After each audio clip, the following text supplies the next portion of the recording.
Hello guys, good morning और स्वागत है फिर से एक नए वीडियो में। इस बहुत खूबसूरत सुबह की शुरुआत करेंगे हम लोग डिकम्पोजिशन रिएक्शंस के साथ। तो हम लोग पढ़ते हैं इसके बारे में, तो आप लोग भी तैयार हो जाइए। ऑलराइट, तो गाइस हम लोग इसको एक बढ़िया एक्सपेरिमेंट से समझेंगे इस डिकम्पोजिशन रिएक्शन को।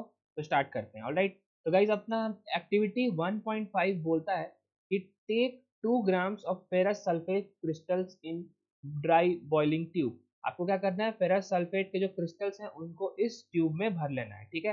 सेकेंड स्टेप है note the colour of the ferrous green sulphate crystals.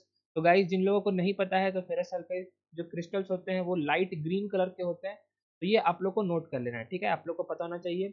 Third step है होगा गाइस कि heat the boiling tube over flame of a burner और spirit lamp as shown in figure. आपको क्या करना है, इस टेस्ट ट्यूब को यहाँ से हीट अप करना है। ठीक है, इसको हीट एनर्जी प्रोवाइड करना है। आप लोग क्या नोट करेंगे, वही हम लोग का नेक्स्ट स्टेप होने वाला है कि observe the colour of crystals after heating. तो गाइस हम लोग के जो फेरस सल्फेट के क्रिस्टल्स होते हैं वो डिकम्पोज कर जाते हैं इन तीन प्रोडक्ट्स में, that is ferric oxide plus SO2 that is sulphur dioxide and sulphur trioxide that is SO3। तो इनका कलर क्या होता है गाइस, ये गाइस कन्वर्ट हो जाते हैं इनटू व्हाइट कलर। ठीक है, ये डिकम्पोज कर जाते हैं व्हाइट कलर में, यानी केमिकल रिएक्शन ऑकर हुआ है। तो इसका हम लोग कंक्लूजन निकाल सकते हैं कि have you notice that the green colour of ferrous sulphate crystals has changed. Yes, वो जो हम लोग का शुरू में लाइट ग्रीन था वो अब बदल चुका है वाइट कलर में। तो ये कौन सा रिएक्शन में आता है गाइस, ये आएगा अपना डिकम्पोजिशन रिएक्शन में। यानी कि एक हम लोग का जो रिएक्टेंट है वो मल्टीपल प्रोडक्ट्स में टूट रहा है। ठीक है, वो एक प्रोडक्ट वो दो प्रोडक्ट हो सकता है, वो तीन प्रोडक्ट हो सकता है, लेकिन अपना रिएक्टेंट होता है वो डिकम्पोज कर रहा है। ठीक है, हालांकि आप लोग देख सकते हैं कि characteristic order of burning sulphur, यानी जब सल्फर जब जलता है तो उसका भी आप लोग को एक स्मेल आएगा।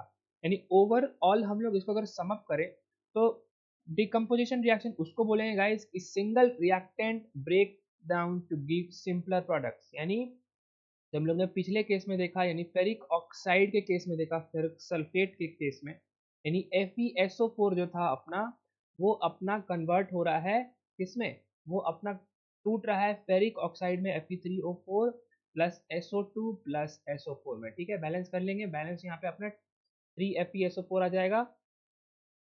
ओके, ये 3Fe नहीं, यहाँ पे 2FeSO4 आ जाएगा क्योंकि फेरिक ऑक्साइड है यहाँ पे, यानी यहाँ पे रिएक्ट जो प्रोडक्ट है वो Fe2O3 है। यहाँ पे 2FeSO4 आ जाएगा, तो अपना ये हो जाएगा डिकम्पोजिशन रिएक्शन। समझ में आया? यानी एक रिएक्टेंट हम लोग का कंपलसरी है, रिएक्टेंट एक ही होना चाहिए भले ही प्रोडक्ट्स कितने हो।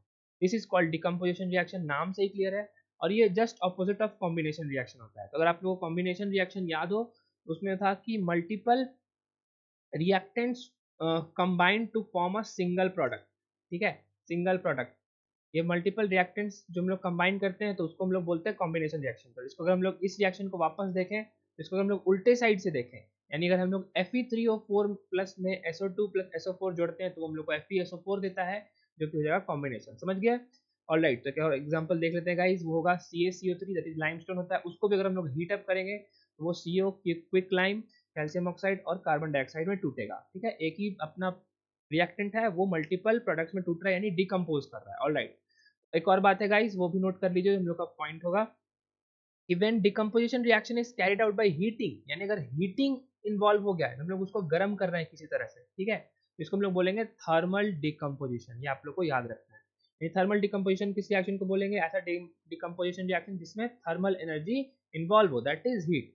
ठीक है, ऑलराइट, तो यही था गाइस अपने डिकम्पोजिशन रिएक्शन के बारे में। नेक्स्ट क्लास में हम लोग और फॉलो अप करते हैं। तो आप लोग का बने रहने के लिए शुक्रिया, और आप लोग को मेहनत करते रहना है। ठीक है, ऑलराइट गाइस, जय हिंद।